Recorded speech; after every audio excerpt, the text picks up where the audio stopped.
Kumpulan. Assalamualaikum dan salam sejahtera. Saya Arisa Zulaika. Dan saya Hanan Mahfuzah. Kita orang dari kumpulan 1 dan kami dapat sajak yang bertajuk Semalu karya SN Dato' Dr. Zurina Hassan. Kami akan membentangkan sajak ini dalam 3 aspek, iaitu fakta, emosi dan intelektual. Untuk fakta, seperti mana yang kita tahu, fakta ialah sesuatu yang ada atau sesuatu yang berlaku. Seperti dalam rangkap 2, ia tersentuh serumpun semalu, rumpun kecil, berbunga kecil. Kalau kita tengok, ia mengatakan tentang semalu. Semalu tu apa? Rasa malu ke? Tak, sebenarnya semalu tu ialah sebuah pokok. Sebuah? Kita panggil sebuah ke pokok? Semalu atau dipanggil puteri malu. Kalau nak lagi saintifik, kita panggil Mimosa pudica. Saya pun tak pernah dengar. Adalah tumbuhan yang merayap semusim yang sering menarik perhatian. Lagi-lagi budak-budak, kalau nampak je mesti nak pegang. Tapi tak tahu ada duri. Kalau terkena tu, mau menangis 1 tahun. Yelah, sebab daun kepuannya kucuk ke dalam dan terkulai apabila disentuh. Kalau kita tengok dalam rangkap 3, ada duri kecil menyedarkannya. Ada duri kecil? Pokok semalu ada ke duri kecil? Ke kita je yang tak tahu? Pokok semalu ada duri kecil. Kalau mengikutkan pokok semalu, dia ada duri kecil dekat batang dia.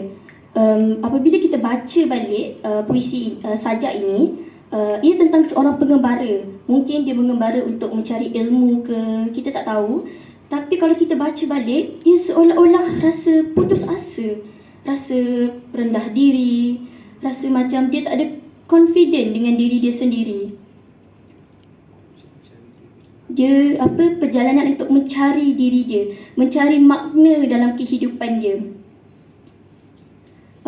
Itu bagi fakta. Kalau bagi emosi pula, kalau kita baca rangkap rangkap pertama, dan ia kehilangan arah. Saat itu ia merasa putus asa dengan kekerdilan tubuhnya. Dalam rangkap tu, ia mengatakan seolah-olah rasa nak putus asa dengan keadaan dirinya lemah, rasa tak ada confident, rasa macam diri saya lah. Masa baru saya datang, saya tengok orang-orang dekat sini semua lagi umur lebih berumur dari saya. Saya ni baru tingkatan 1. Apatah lagi yang dekat sini semua dah cikgu-cikgu, form 1, form 3. Jadi saya rasa rendah diri lah, sebab saya ni hanya kata lagu lah kan. Aku bukannya sastrawan negara, aku hanya manusia biasa.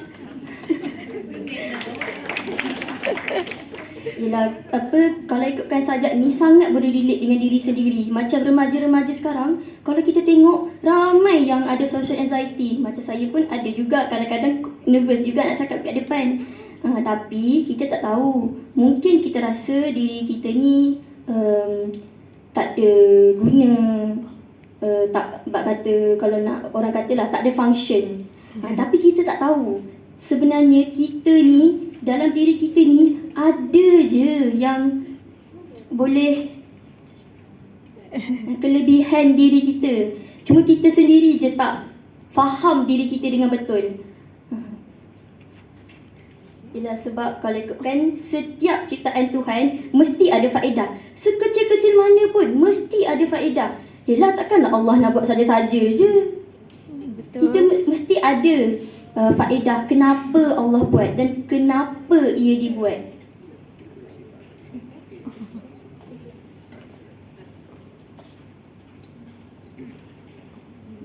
Bagi intelektual pula, apa yang tersemat di dalam hati kita ataupun fikiran kita apabila kita membaca sajak ini? Saya mengambil rangkap ketiga, baris pertama dan kedua. Tiba-tiba ia merasa kesakitan. Ada duri kecil menyedarkannya. Maksud di sini ialah dengan kesakitan, ia boleh menjadikan kita sebagai pembakar semangat kita. Kalau kita tidak diuji, ataupun kalau kita tidak terduduk sekalipun, okey, sebagai contoh, kita merupakan yang selalu jadi top student. Dan tiba-tiba kita diuji dengan satu periksaan tu, kegagalan, fail.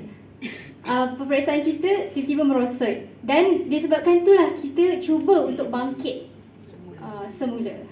Okey, saya juga telah meletakkan satu contoh seperti di Palestin. Bagaimana mereka ingin mengambil semula tanah mereka. Okey, walaupun kita tengok kanak-kanak kecil yang tidak mempunyai apa-apa senjata, tetapi mereka cuba untuk mempertahankan tanah air mereka dengan pelbagai cara. Okey, manusia ni juga kita tidak boleh berputus asa. Di dalam surah Al-Baqarah ayat 286, Allah tidak akan membebani seseorang melainkan sesuai dengan kesanggupannya. Okey, kalau kita tengok apa-apa ujian pun Allah mesti bagi mengikut sesuai dengan kemampuan diri kita. Okey, sedangkan semut, lebah ataupun haiwan yang kecil-kecil tu pun dijadikan surah dalam Al-Quran. Jadi, kesimpulannya, kadang-kadang dalam kehidupan Allah bagi ujian bukan untuk saja-saja. Mungkin ia adalah jawapan kepada soalan yang kita tercari-cari selama ni. Okey, itu saja. Sekian, terima kasih.